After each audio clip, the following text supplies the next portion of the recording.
Aleutian Islands are situated in the North Pacific Ocean, forming a chain which extends about 1,200 miles west-southwest from the Alaska Peninsula towards Siberia to form the southern boundary of the Bering Sea. The Aleutians comprise 4 groups, the Fox, Andreanoff, Rat, and Near Islands, and constitute part of the territory of Alaska, USA. Of volcanic origin, there are numerous combs on the chain, many of them still active. The coasts are rocky and surf-worn, rising immediately from the water in steep, bold mountains.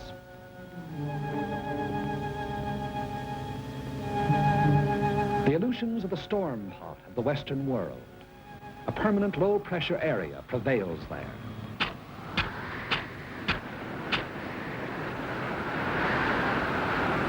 Air masses from the polar regions flow with a shearing effect against the warm, moisture-laden air masses over the Japanese current to form cyclonic disturbances.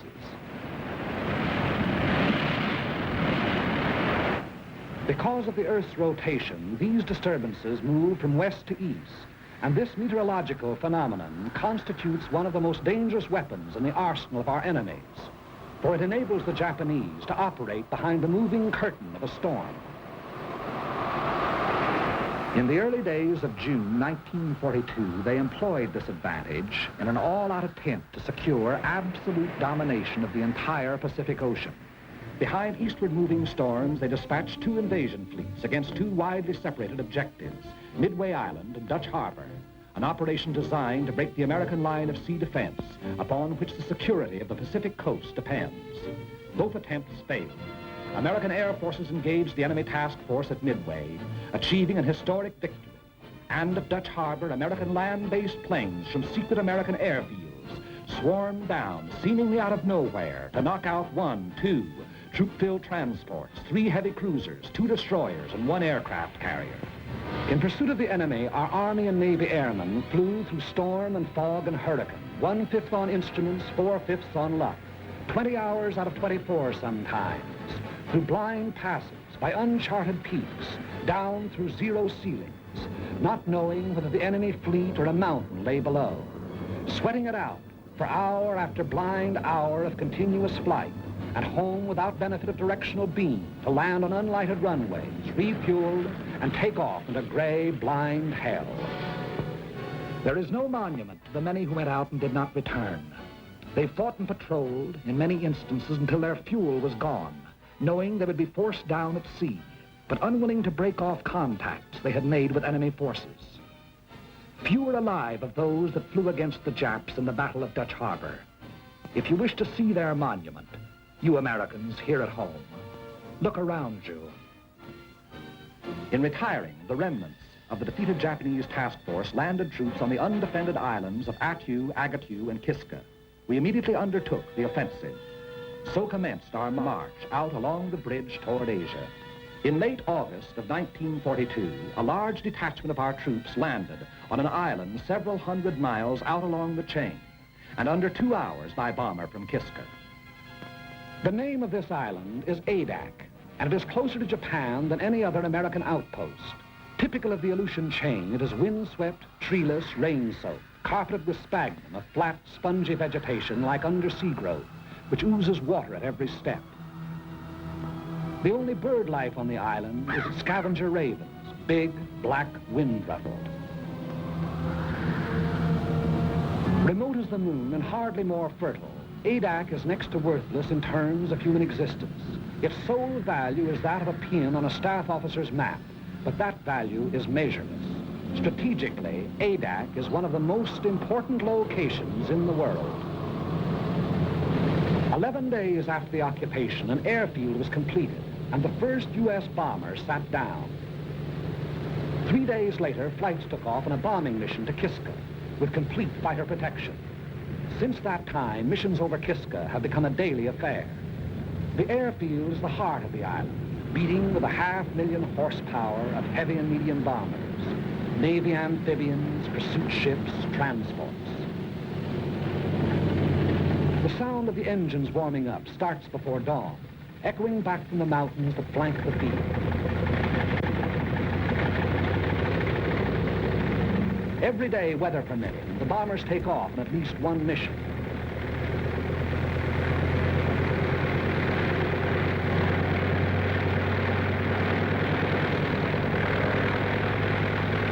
Often on good days, a first flight takes off in the sunrise, others following at regular intervals, so that Kiska's under bombardment every hour until nightfall.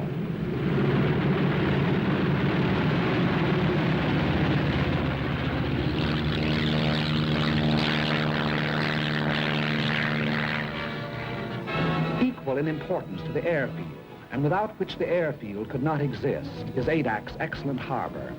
Landlocked on three sides with a natural island breakwater, it enables heavy draft vessels to come inshore and unload by lighter under almost any weather conditions. If the airfield is the heart of Adak, the harbor is its hungry mouth.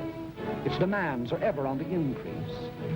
By day and by night, freighters, tankers, transports deposit munitions, supplies, men upon the beach. Standing guard over all the defense installations, coastal batteries, anti-aircraft emplacements, machine gun posts. There is nothing vulnerable about Adak any longer.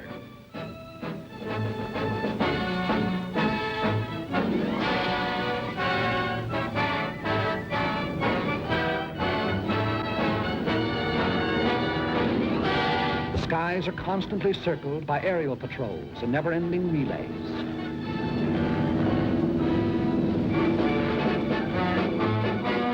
PT boats, those seagoing in-fighters, stand by in readiness for a surprise landing attempt. Offshore, destroyers keep endless vigil, slipping like ghosts through the fogs, challenging each hull-down speck of an approaching vessel on the horizon, listening with their undersea ears for the beat of an engine, scanning the seas with the plume of a periscope, standing rugged duty in the Bering Patrol, or slipping into port on the flank of a convoy. Although the sea lanes to Adak are constantly traveled by convoys, and contact with enemy submarines is a daily occurrence, sinkings in these waters have been few and far between. Contact with an enemy submarine may continue on and off for hours, during which the undersea craft maneuvers for position to attack, venturing within the radius of the convoy's undersea detectors, only to crash dive, then kill engines and lie silent on the bottom as our destroyers bear down and release depth charges. Our destroyers and Navy reconnaissance have held the undersea enemy well in check. The flow of men, munitions, and supplies flows ceaselessly on. The gigantic task of furnishing every American expeditionary force with the materials needed in carrying the fight to the enemy falls to the Army Service Forces. ASF is the bloodstream of our whole military body, maintaining its every organ and muscle. Adak presents a special problem, as the barren island furnishes nothing toward human needs save drinking water. Everything else must be brought here.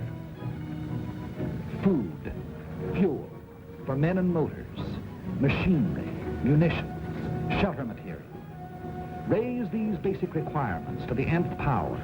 Add parts and replacements for everything from Caterpillar tractors to can openers, plus the operations of estimating, purchasing, assembling, transporting, delivering, and becomes apparent why the job of supplying a military force is now dignified by a $12 word like logistics.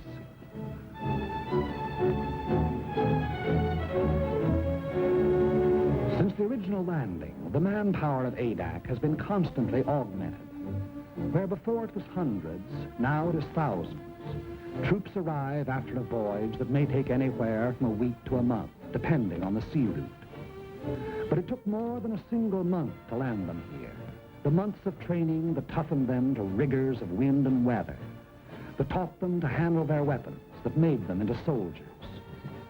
Add those months to the period of the voyage from the States.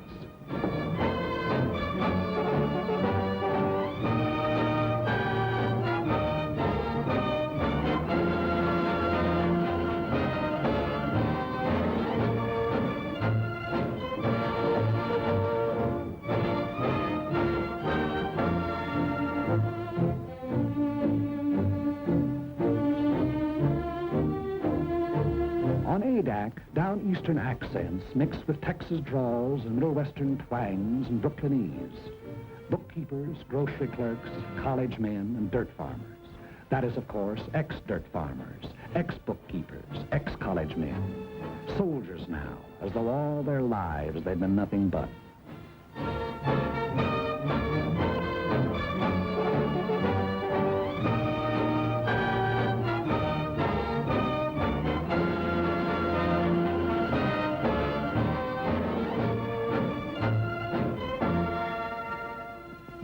Orders for the day, special orders and news, appear on the bulletin board.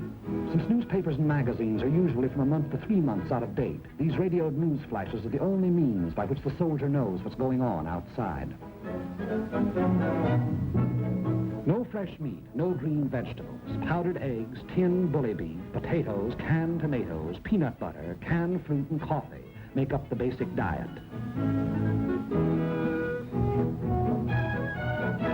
And biscuits. Barrels full of biscuits. Appetites are huge. Officers and men attend the same mess. As often as not, an officer doesn't display the insignia of his rank. The salute is reserved for rare occasions, but discipline does not suffer. Customary military formality is relaxed, plain, simple necessity taking its place.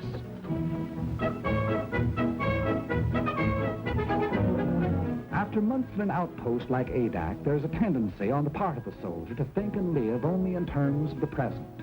That faraway world from which he came begins to seem like a dream to him. A letter in his hand is proof of the reality of that world, of Saturday night dances, jalopies and ice cream sodas, of sport pages, and shaving in the same mirror with the old man. A letter means more than his paycheck to the soldier. If he happens to be in the Air Corps, he'd gladly make an extra flight over Kiska for one more letter.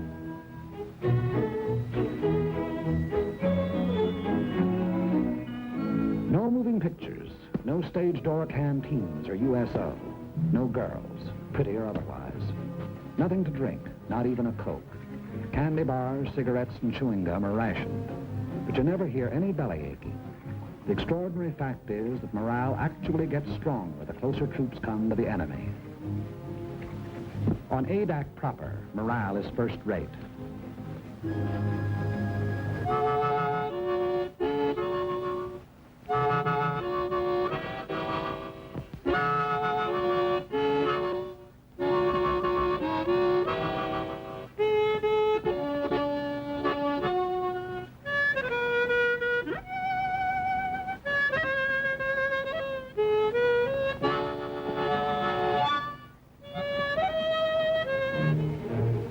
The site of the airfield was originally a shallow tidal lagoon. Army engineers diked up its inlet and drained off its waters by means of a channel to the sea. It was their resourcefulness in exploiting a natural formation which made possible the completion of the field in 10 days and 11 nights, for the work never ceased. Bulldozers shifted thousands of tons of the lava ash which composed the bed of the lagoon. Not a new gain to the Corps that built the Panama Canal.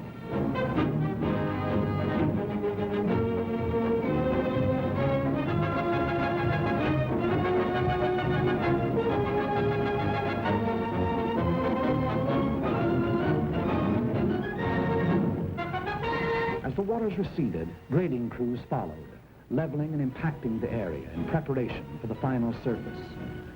This surface was not to be the usual concrete runway of an airport, but a steel one, whose sections had been prefabricated in American mills. It was put down by the infantry, of course, in 36 hours.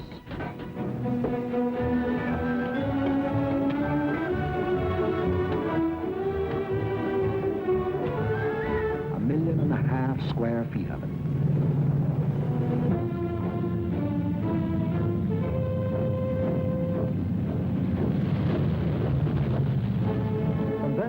Only the severest weather kept our planes grounded. Local storms materialize, deluge the island, and pass on or dissipate, all within a few short minutes.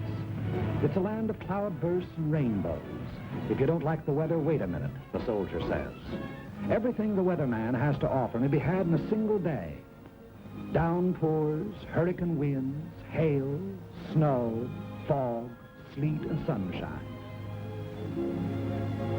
It is not so much bad weather as changing weather that makes flying hazardous to the uninitiated there. A new pilot must learn to side-slip through local squalls and sit her down in a field rimmed by mountains and under a half-foot of water.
Percentage of casualties, however, occur in the anti-aircraft fire over Kiska. As a rule, our bombers make it back, but often they are sorely crippled and wounded or dead aboard.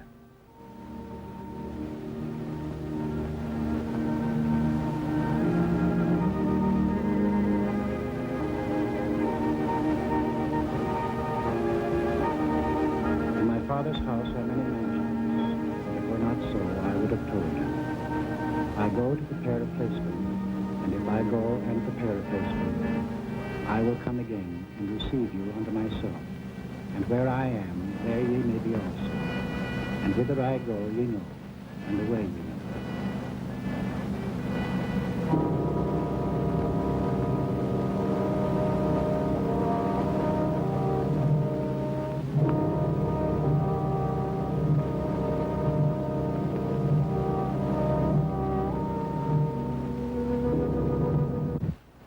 The day's mission is the highlight of each 24 hours.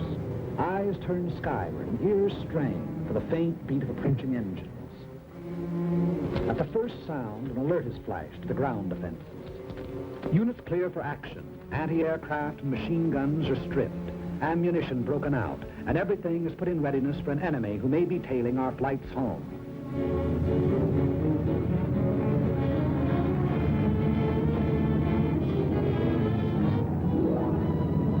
Bombers went out, and 6 are coming back.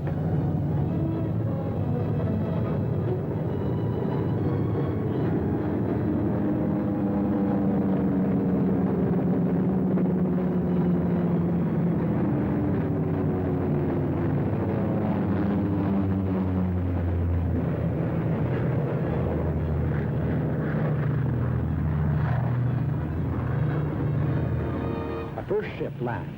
The remainder circle the field, another coming to Earth each time around. Those damaged or with wounded aboard taking priority. It's a revelation how much punishment one of these big bombers can take and still navigate. Unless both sets of controls are shot away or an explosive shell finds the gas tank, the odds are all in her making it safely home.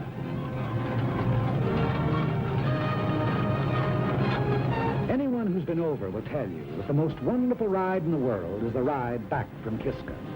No matter if 2 engines have conked out and daylight is pouring through the wings, there's just something about the scenery on the way home.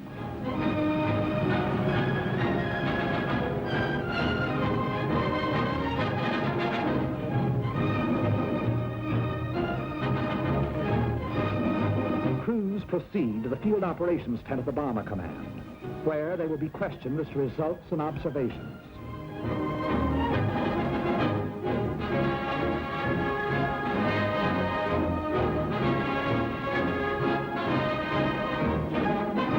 They Their jigsaw reports, taken singly, are compared and cross-checked until a complete and accurate record of the operation has been assembled.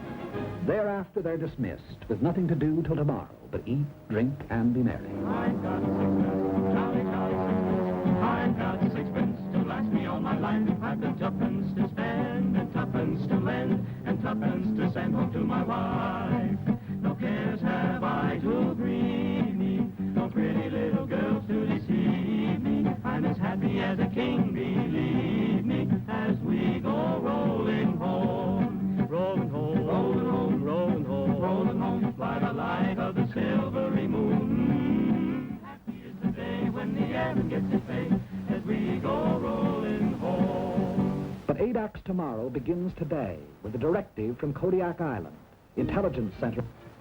A photographic ship accompanies missions to Kiska. It's tasked to follow the bombers over their target, recording the immediate results of the bombardment, also enemy defense activities, new installations, camouflage.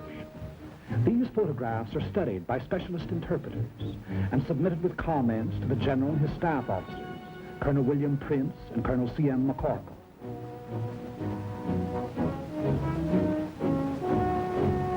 Here is Kiska, her camp area, with its steel huts, her hangars, her underground railway, her gun installations. Kiska, one of the hottest spots on the earth, or above. The main objectives in any mission from ADAC are the destruction of enemy shipping en route to Kiska, destruction of installations on the island, harassing of enemy personnel. When the broader aspects of the operation have been decided upon, the senior officers of the bomber and fighter units work out its details. Among considerations in planning a mission are the type of aircraft to be employed, the weight and type of bombs, the time, altitude, and direction of the attack. All of these are interrelated, a change of one influencing all the others. The overall determining factor is weather. For this reason, the Navy meteorologist plots his charts up to the very time of takeoff. A change of weather at the last moment may mean a complete revision of tomorrow's plans. Tomorrow is Sunday.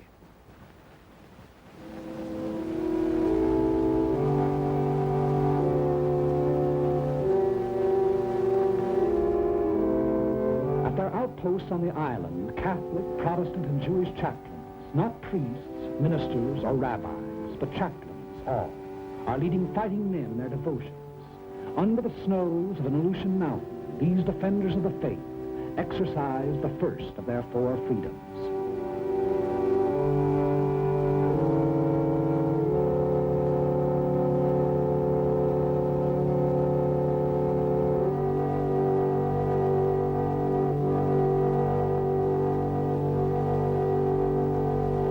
But so far as the business of war is concerned, Sunday on ADAC is like any other day. There's a mission going out at 13 o'clock. Bombs must be brought down to the field from their camouflage dumps.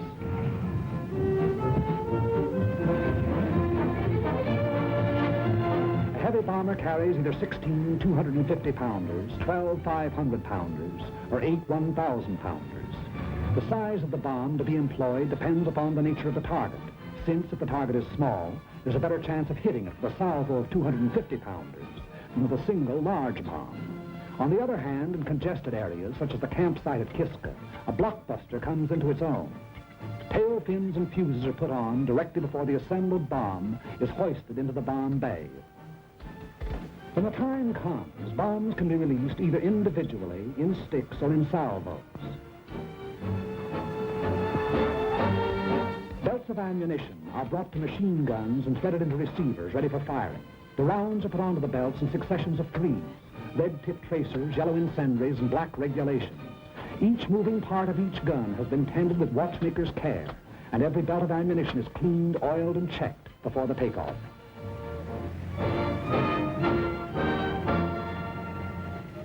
It is 12:40 o'clock, and the pilots who are going to fly the mission receive final instructions. 3 flights, 2 of B-24s and 1 of B-17s are to go over the target. The first flight at 1,100 feet to drop 500-pounders on anti-aircraft installations at North Head.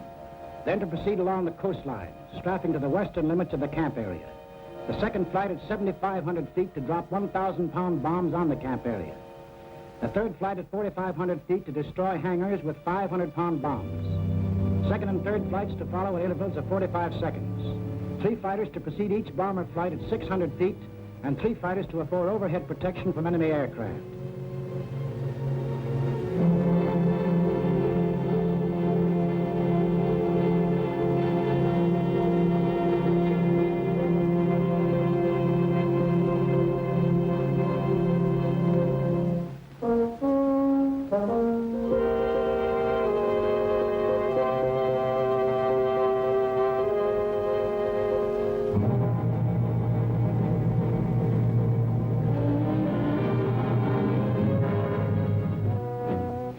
Begin to assemble around the ships, awaiting the appearance of their officers. A bomber crew is a team, and the longer it's together, the better the teamwork. Theirs is a mutual responsibility. The safety of the ship and the lives of all the others may depend on any single member. Trust, respect are implicit in such a relationship if it is to endure. Maybe in the beginning you don't like the color of a guy's hair, but if he's all there at his job, you'll get to like it fine. Enlisted men eat, sleep, fly together. Their voices on the intercom become familiar, easy to understand, and understanding is vital. Every gunner knows the quality of every other's marksmanship and courage. The navigator can plot a 1,000-mile course over open sea and make a landfall. 8 men can testify. Trust and respect for the bombardier, the radio operator, the engineer, co-pilot, and trust and respect for the ship they fly. A monument ought to be put up to that pre-war fraternity of high school speed maniacs, for out of their ranks, our fighter pilots are largely drawn. They bring to their hazardous undertakings split-second judgment, inspiration, daring. Lieutenant George I. Riddell, 12 strafing missions over Kiska. Lieutenant Hawley P. Mills, 14 missions. Lieutenant Lyle A. Bean, 13 missions. Major Milton Ashkins, 15 missions. Lieutenant Henry J. Strankowski, 11 missions. Colonel Jack Chenault, son of General Chenault of the Flying Tigers. Colonel Jack has a 0 on a submarine to his credit. A last-minute weather observation is made. The word is given to go. It's good luck and over the hill.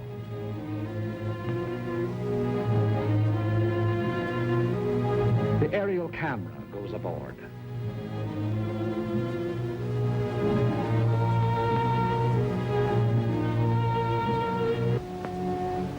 The bomber pilot informs his crew the exact part their ship is to play in the mission. Your bomber pilot is of a different breed to your fighter. Where the fighter is reckless and inspired, the bomber pilot is responsible, determined. Because of the size and imponderability of his ship, there are no last-moment decisions for him. And besides the big, intricate, costly piece of machinery that a heavy bomber is, he has the lives of 6 or 8 others to think about. 100 men, 9 bombers, 12 fighters, are setting out to attack and immobilize 10,000 men behind naval and military defenses. This is the significance of aerial supremacy. But behind this supremacy lies the enormous system which makes it possible for the ships to take off. ASF, Naval Convoy, Army Air Transport, the Corps of Engineers, Army and Navy Intelligence, Signal Corps, Ordnance, and Ground Forces. These have done their part for today. The stage is set. Rehearsals are over. The actors are ready. The curtain is going up. But this is no make-believe drama. They will be playing for keeps.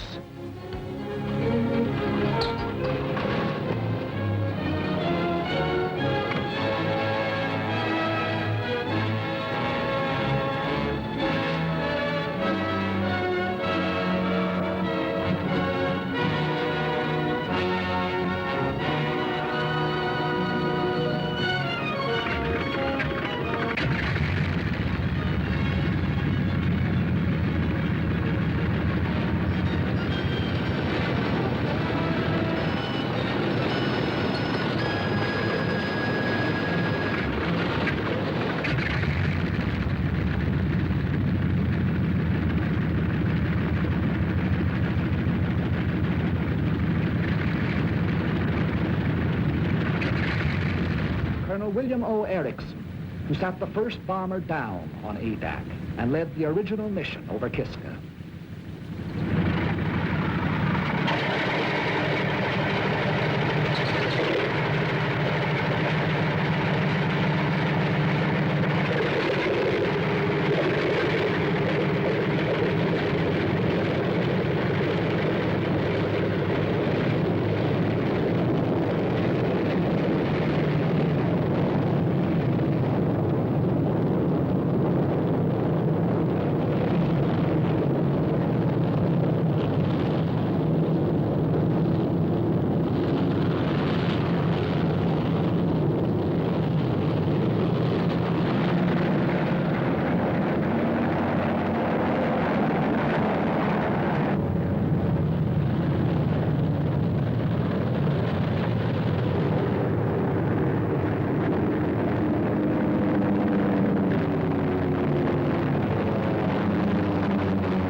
Thunder of engines makes the earth tremble and the ravens rise.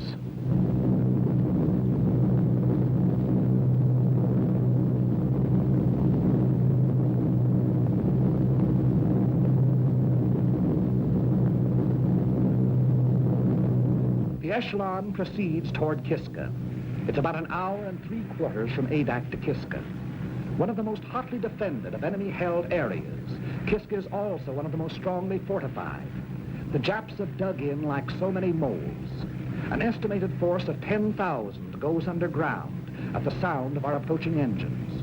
We cannot, by air attack, hope to annihilate. We can only harass the force on Kiska, cripple the island's defenses, keep the enemy from adding to its resources, while we build our own fighting strength to the day and the hour when we shall undertake a landing operation.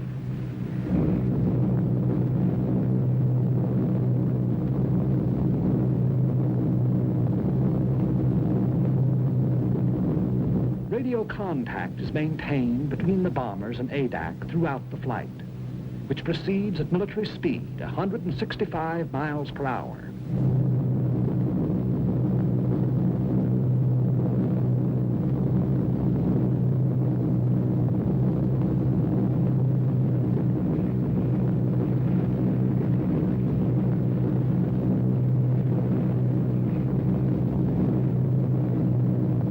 During the first part of the journey, the waist guns are swung into position, turret mechanisms tested, and trial rounds fired.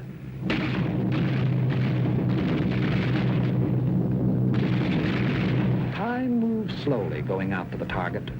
Crew members have even been known to play stud poker. The route is quite familiar by now. Many pilots and crews have made the flight 25, 30 times.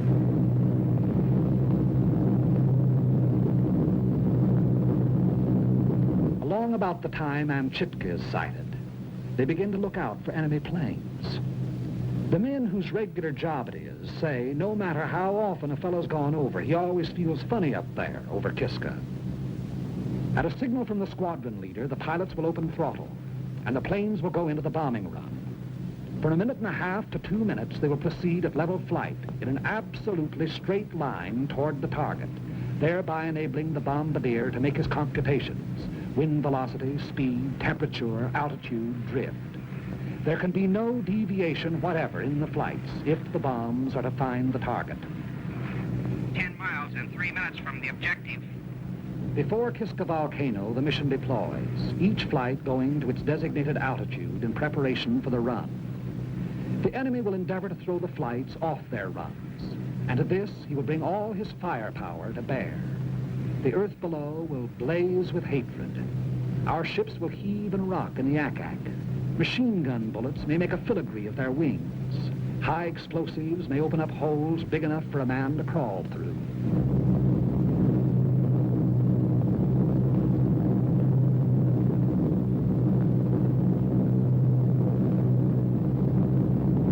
Little Kiska, outer defense of Kiska Harbor.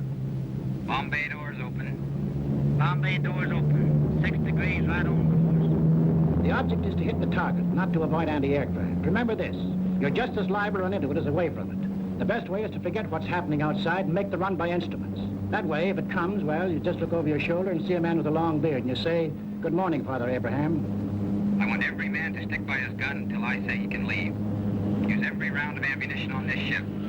Fire straight at the gun flashes until they stop. If we're hit and have to bail out, there'll be plenty of Navy around to pick us up. Okay, shall we give it to them?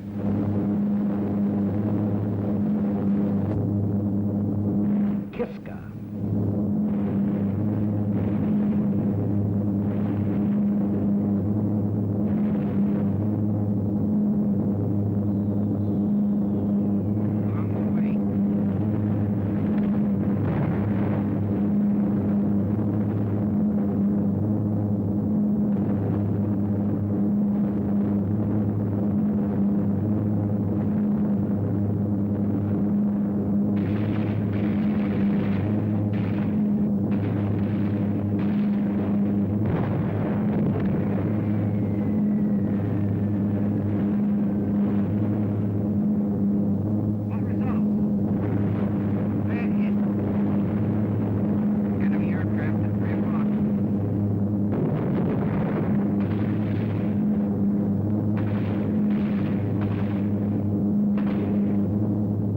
Flight, low altitude.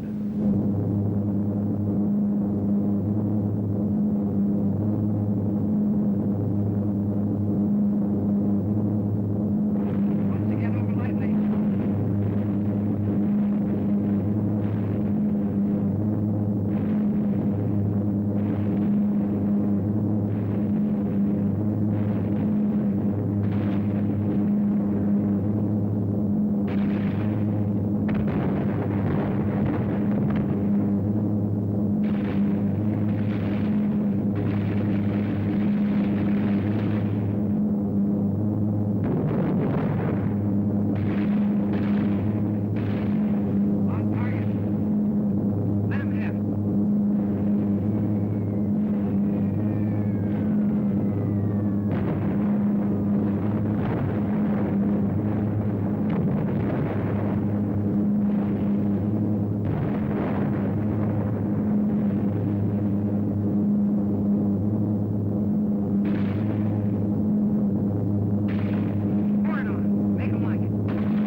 Flight at 4,500 feet.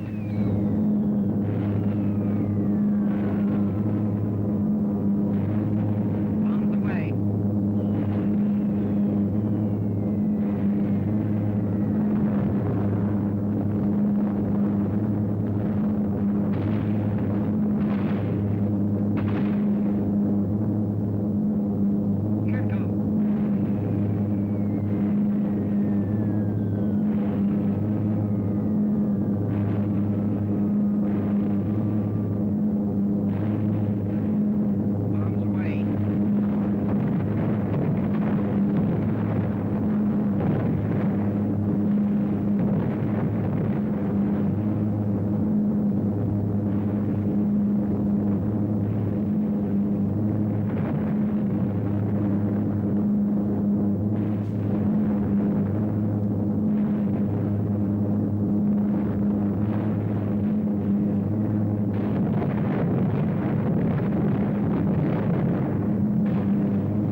bombers are destroyed, burning. Our bombs found the target. 9 bombers came out, and 9 are going home.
The Aleutian Islands are situated in the North Pacific Ocean, forming a chain which extends about 1,200 miles west-southwest from Alaska Peninsula towards Siberia to form the southern boundary of the Bering Sea.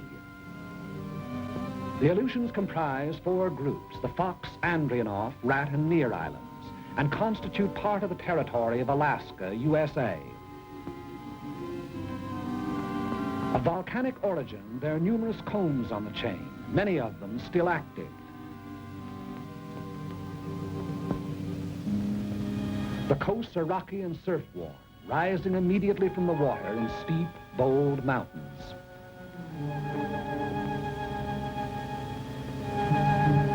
The Aleutians are the storm pot of the Western world. A permanent low-pressure area prevails there.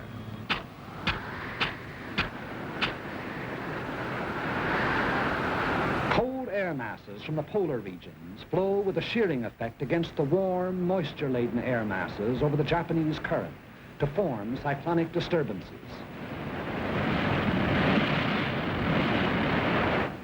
Because of the Earth's rotation, these disturbances move from west to east, and this meteorological phenomenon constitutes one of the most dangerous weapons in the arsenal of our enemies, for it enables the Japanese to operate behind the moving curtain of a storm.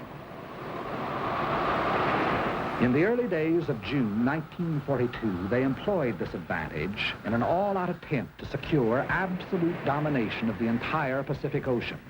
Behind eastward-moving storms, they dispatched 2 invasion fleets against 2 widely separated objectives, Midway Island and Dutch Harbor, an operation designed to break the American line of sea defense upon which the security of the Pacific coast depends. Both attempts failed. American air wind ruffled. Remote as the moon and hardly more fertile, Adak is next to worthless in terms of human existence. Its sole value is that of a pin on a staff officer's map, but that value is measureless. Strategically, Adak is one of the most important locations in the world. 11 days after the occupation, an airfield was completed, and the first U.S. bomber sat down. 3 days later, flights took off on a bombing mission to Kiska, with complete fighter protection. Since that time, missions over Kiska have become a daily affair. The airfield is the heart of the island, beating with 500,000 horsepower of heavy and medium bombers, Navy amphibians, pursuit ships, transports. The sound of the engines warming up starts before dawn, echoing back from the mountains that flank the field. Forces engaged the enemy task force at Midway, achieving an historic victory. And at Dutch Harbor, American land-based planes from secret American airfields swarmed down, seemingly out of nowhere, to knock out 1, 2 troop-filled transports, 3 heavy cruisers, 2 destroyers, and 1 aircraft carrier. In pursuit of the enemy, our Army and Navy airmen flew through storm and fog and hurricane, 1/5 on instruments, 4/5 on luck, 20 hours out of 24 sometimes, through blind passes, by uncharted peaks, down through zero ceilings, not knowing whether the enemy fleet or a mountain lay below. sweating it out for hour after blind hour of continuous flight, and home without benefit of directional beam to land on unlighted runways, refueled, and take off into gray, blind hell. There is no monument to the many who went out and did not return. They fought and patrolled, in many instances, until their fuel was gone, knowing they would be forced down at sea, but unwilling to break off contacts they had made with enemy forces. Few are alive of those that flew against the Japs in the Battle of Dutch Harbor. If you wish to see their monument, you Americans here at home, look around you. In retiring, the remnants of the defeated Japanese task force landed troops on the undefended islands of Attu, Agatu, and Kiska. We immediately undertook the offensive. So commenced our march out along the bridge toward Asia. In late August of 1942, a large detachment of our troops landed on an island several hundred miles out along the chain, and under 2 hours by bomber from Kiska. The name of this island is Adak, and it is closer to Japan than any other American outpost. Typical of the Aleutian chain, it is windswept, treeless, rain-soaked, carpeted with sphagnum, a flat, spongy vegetation like undersea growth, which oozes water at every step. The only bird life on the island is its scavenger ravens, big, black,